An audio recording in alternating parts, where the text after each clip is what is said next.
नमस्ते। आज हम हिंदी में किताब के प्रश्न 5, 6 और 12 का लंबा और आसान तरीका से हल करेंगे। प्रश्न 5। एक पिंड का द्रव्यमान 2.00 किलोग्राम है। यह 10 मीटर प्रति सेकंड की वेग से चल रहा है और 3 मीटर प्रति सेकंड वर्ग के त्वरण से 5 सेकंड तक त्वरण प्राप्त करता है।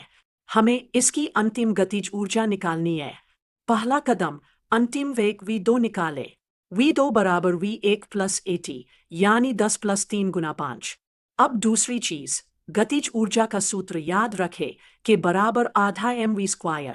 हम अंतिम गतिज ऊर्जा के दो निकालते हैं। मान्य मान डालते हैं। m बराबर 2 किलो, v2 बराबर 25 मीटर प्रति सेकंड, k2 बराबर आधा गुना 2 गुना 25 का वर्ग।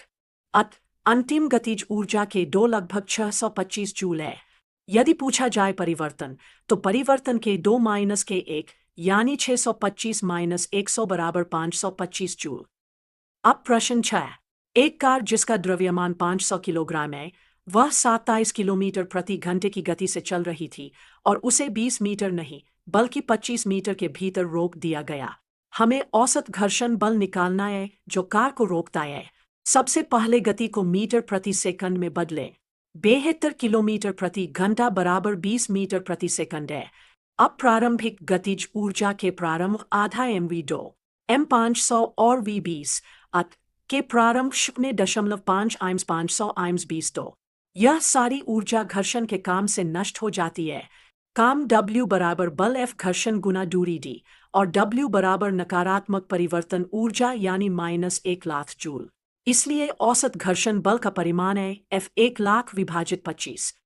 इसलिए औसत घर्षण बल 4000 न्यूटन के बराबर है और घर्षण दिशा में विमान के विपरीत कार्य करता है। अंत में प्रश्न 12। एक व्यक्ति एक रोलर को 60 डिग्री के कोण पर एक बल लगाकर खींच रहा है। बल का मान है 20 किलोग्राम बल।